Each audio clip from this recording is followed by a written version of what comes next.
Hi everybody, this is Rose Domingo, your digital creator here on YouTube. Well, let's have a real estate talk today. And our topic is the 8 mistakes that real estate investors should avoid.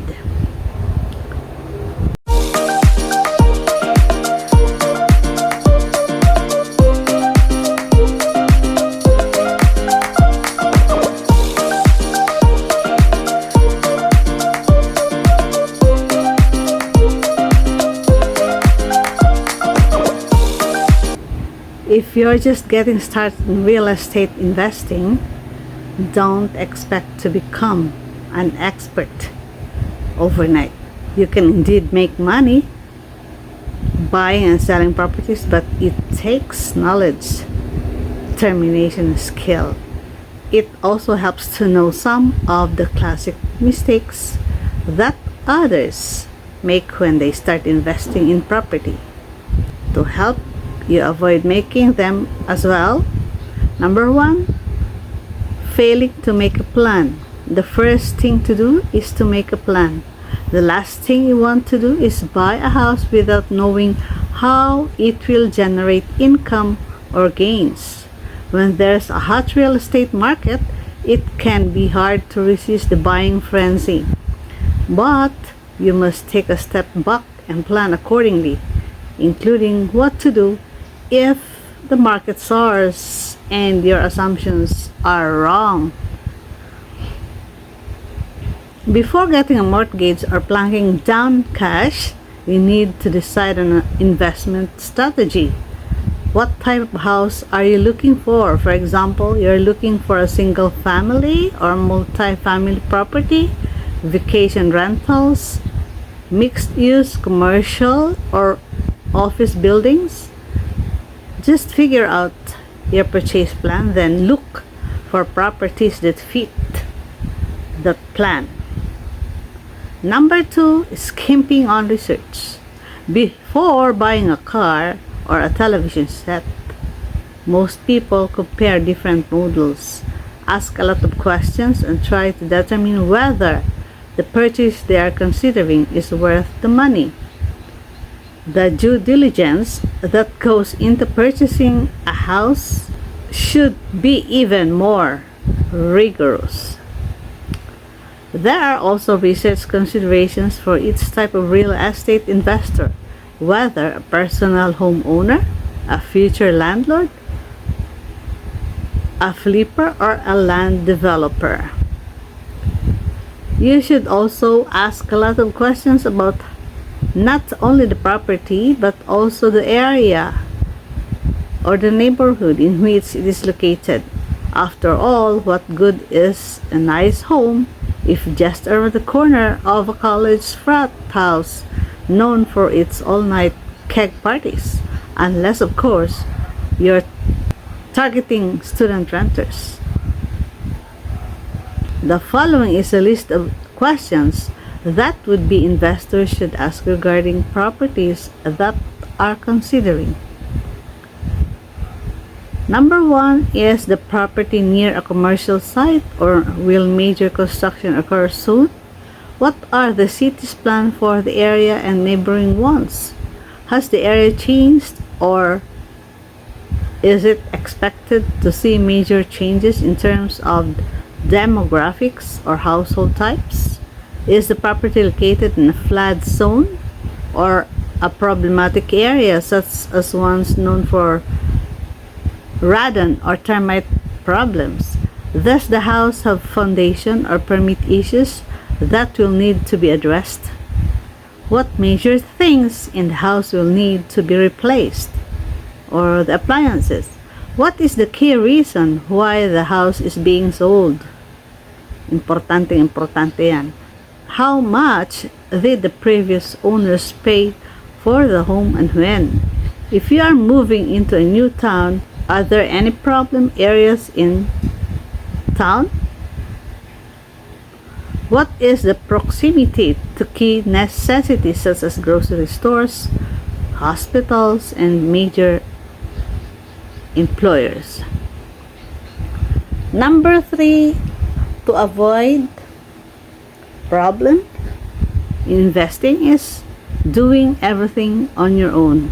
Many buyers think that they either know it all or can close real estate transactions on their own. While you might have completed several deals in the past that went well, the process may not go as smoothly in a down market, and there is no one you can turn to if you want to fix an unfavorable real estate deal. Real estate investors should tap every possible resource and befriend experts who can help make the right purchase. At a minimum, a list of potential experts should include a savvy real estate agent, a competent home inspector, a handyman, and a good attorney, and an insurance representative.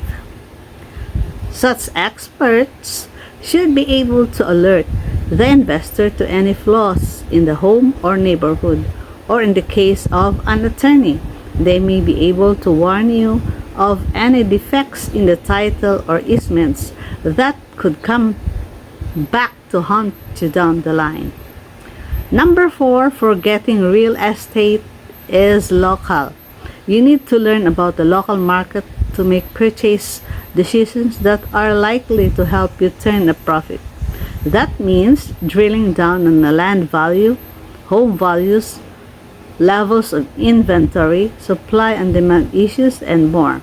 Developing a feel for these parameters will help you decide whether or not to buy a particular property. Number 5, overlooking tenants' needs. If you intend to purchase property that you rent, keep in mind that your renters are likely to be, for example, singles, young families, or college students. Families will want low crime rates and good schools, while singles may be looking for mass transit access and nearby nightlife. If your planned purchase will be a vacation rental, how near is it to the beach or other local attractions? Try to match your investment to the kinds of tenants most likely to rent in that area. Number 6, getting poor financing. There are still a large number of exotic mortgage options where the purpose of these mortgages is to allow buyers to get into certain homes that they might not otherwise have been able to afford using a more conventional 30-year mortgage agreement. Unfortunately, many buyers who secure adjustable rate mortgages or interest-only loans eventually pay the price when interest rates rise. Don't let that be you. Make sure that you have the financial flexibility to make the payments if rates go up, or the backup plan to convert to a more conventional fixed rate mortgage down the line. Ideally, you'll start out with fixed rate mortgage or pay cash for your investment house so that you can avoid these problems. Number 7, overpaying. This issue is somewhat tied to the point about doing research. Searching for the right house can be more consuming and frustrating. When potential buyers find properties that meet their needs and wants, they are naturally anxious to have the seller accept their bid. The problem with being anxious is that anxious buyers tend to overbid on properties. Overbidding on a house can have a waterfall effect of problems. You may end up overextending yourself and taking on too much debt, creating higher payments than you can afford.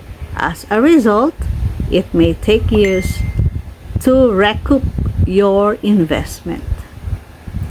To find out whether your dream investment has too high of a price tag, start by searching what other similar homes in the area have sold for in recent months.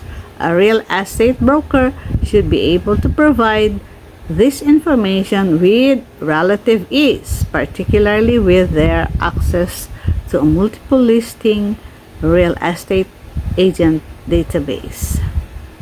But as a fallback, simply look at the prices of comparable homes on real estate databases or even in the local newspaper.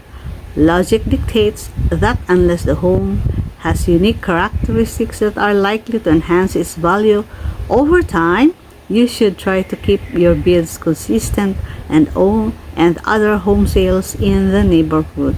There will always be other opportunities. Even if the negotiation process bogs down or fails, the odds are in your favor that another house out there will meet your needs. Just be patient in the search process.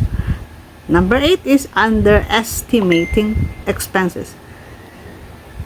Every homeowner can attest to the fact that there is a way more to owning a house than just making the mortgage payment. It's no different, of course, for real estate investors. There are costs associated with yard upkeep and ensuring that appliances such as the oven, washer, dryer, refrigerator, and furnace are in working order, not to mention the cost of installing a new roof or making structural changes to the house. You also have to take into account insurance and property taxes.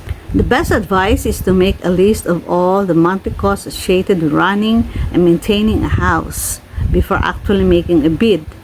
Well, naputol yung aking report. Nawala ako sa aking research, and those are the 7 problems anyway that we should take into consideration before buying a real estate property or a house or any real property in that matter.